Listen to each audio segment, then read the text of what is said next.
तो बात करने वाले हैं इंडियन वुमेन्स के बारे में। जैसे कि आप सभी लोगों को मालूम है कि जब वुमेन्स घर से बाहर होते हैं तो वो अनसेफ फील करते हैं। लेकिन आपको जान के हैरानी ये होगा कि 70% फिजिकली जो वायलेंस होता है वो घर में ही होता है और 95% रेप केस विक्टिम के घर के आसपास और घर के जान पहचान वाले ही करते हैं। और 5 लाख वुमेन्स जन्म ही नहीं लिए क्योंकि वो लोग औरत थे। और आपको और एक मैं आपके साथ डाटा शेयर करता हूँ। 6 करोड़ 40 लाख गर्ल्स दुनिया में ही नहीं आए क्योंकि वो लोग गर्ल्स थे। और ये जो डिसीजन भी है ये भी घर में बैठ के ही लिया जाता है। सारे चीज़ों से ये कंफर्म होता है कि जो लड़कियां हैं, जो वुमेन्स हैं, वो बाहर से ज़्यादा तो वो अपने घर में ही अनसेफ फील करते हैं। पॉपुलेशन के हिसाब से 48% फीमेल और 52% मेल है। फिर भी इंडिया में वुमेन्स को सेकेंड प्रायोरिटी क्यों दिया जाता है? इसके पीछे का अगर हम कुछ रिसर्च करके पाए तो इनमें सिर्फ ये कहा जाता है कि जो वुमेन्स है वो वीक है। लेकिन अगर आप लोग सच्चाई के बारे में जाए और सच्चाई ढूंढे तो वुमेन्स जो है वो वीक नहीं होते। लड़का और लड़की में हर चीज़ समानता ही होता है। हाँ, एक चीज़ अलग होता है क्योंकि क्योंकि वो रिप्रोडक्शन का साइकिल बन सके। और कोई रीजन नहीं है कि लड़का और लड़की में ज़्यादा डिफरेंस है। एक एज आने के बाद तो लड़की को ये कहा जाता है कि तुम 6 बजे के बाद बाहर नहीं निकल सकते, 6 बजे के बाद काम नहीं कर सकते। अगर 6 बजे के बाद कुछ हुआ तो उसके जिम्मेदारी भी वो लड़की को ही दिया जाता है।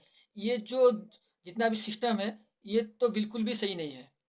लड़का अगर रास्ता में अपना जेब खोल के यूरिनेट कर देता है तो उसमें कोई शर्म की बात नहीं है। लेकिन अगर कोई लड़की स्कर्ट पहन के रास्ता में घुमा तो जैसे बिहेव करते हैं कि कोई मतलब कि वो लड़की ने तो क्राइम ही कर दिया। तो इंडिया का संविधान है उसके हिसाब से तो लड़का और लड़की समानता है। लेकिन हमारी जो सोसाइटी है उसके हिसाब से लड़का और लड़की में बहुत ज़्यादा अंतर है।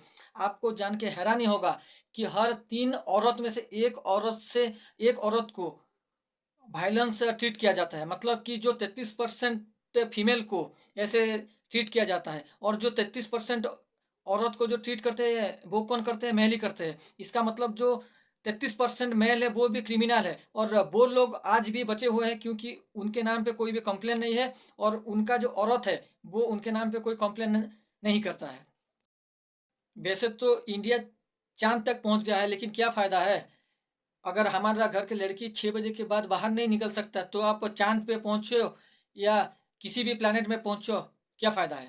ये बड़ी अच्छी बात कही आप। अगर भरी बस में कोई लड़की का कंधा टच हो जाए तो अगर कोई लड़का उसमें खुश हो जाता है तो वो इंसान ही नहीं है। और आखिर में मैं आपको एक ही रिक्वेस्ट करूंगा कि ये जो वीडियो है आप लाइक सब्सक्राइब करें ना करें कोई मतलब नहीं है, लेकिन इतना शेयर करें कि हर एक इंसान के पास कोई, चाहे वो मेल हो चाहे वो फीमेल हो, पहुंचना चाहिए ताकि वो जो हमारा वुमेन्स का रियलिटी है वो सबको मालूम पड़े। अभी जो हम लोग डिस्कस किए इसके लिए कोई भी मेल दायी नहीं है, कोई भी फीमेल दायी नहीं है। इसके लिए सिर्फ और सिर्फ हमारा सोसाइटी ही खराब है।